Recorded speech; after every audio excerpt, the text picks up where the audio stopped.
पूर्व काल की बात है। सत्ययुग में इंद्रसेन नाम से विख्यात राजकुमार थे जो अब महिष्मतिपुरी के राजा होकर धर्मपूर्वक प्रजा का पालन करते थे।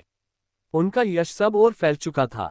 राजा इंद्रसेन भगवान विष्णु को भक्ति में तत्पर हो गोविंद के मोक्षदायक नामों का जप करते हुए समय व्यतीत करते थे और विधिपूर्वक अध्यात्म तत्व के चिंतन में संलग्न रहते थे।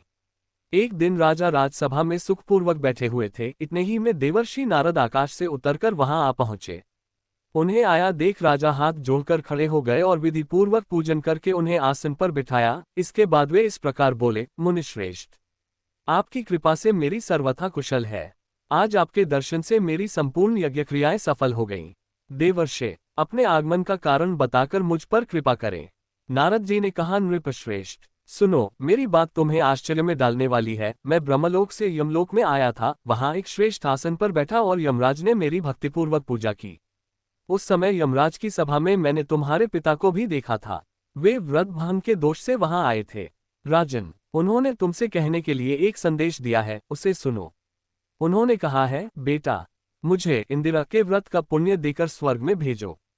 उनका ये संदेश लेकर मैं तुम्हारे पास आया हूँ। राजन, अपने पिता को स्वर्गलोक की प्राप्ति कराने के लिए इंदिरा एकादशी का व्रत करो। राजा ने पूछा, भगवान, कृपा करके इंदिरा का व्रत बताइए, किस पक्ष में, किस तिथि को और किस विधि से उसका व्रत करना चाहिए। राजेंद्र, सुनो, मैं तुम्हें इस सर्वथा कुशल व्रत की शुभकारक विधि बतलाता हूँ। आश्विन मास के कृष्ण पक्ष में दशमी के उत्तम दिन को श्रद्धायुक्त चित्त से प्रातःकाल स्नान करे। फिर मध्याह्न काल में स्नान कर एकाग्रचित हो एक समय भोजन करे तथा रात्रि में भूमि पर सोए।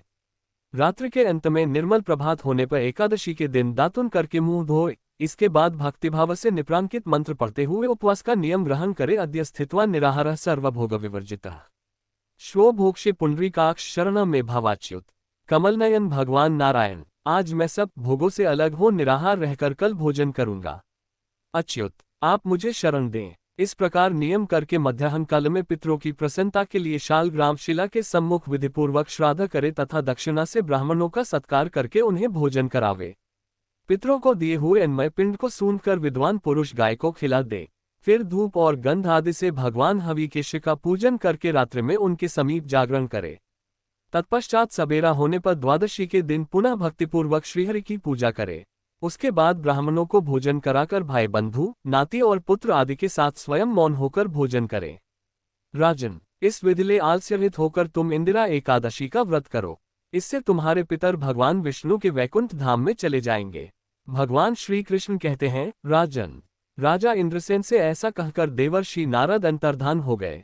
राजा ने उनकी बताई हुई विधि से अंतःपुर की रानियों, पुत्रों और भारित्यों सहित उस उत्तम व्रत का अनुष्ठान किया। कुंती नंदन, व्रत पूर्ण होने पर आकाश से फूलों की वर्षा होने लगी।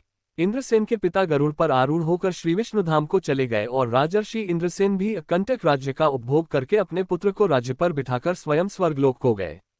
इस प्रकार मैंने तुम्हारे सामने इंदिरा व्रत के महात्म्य का वर्णन किया है।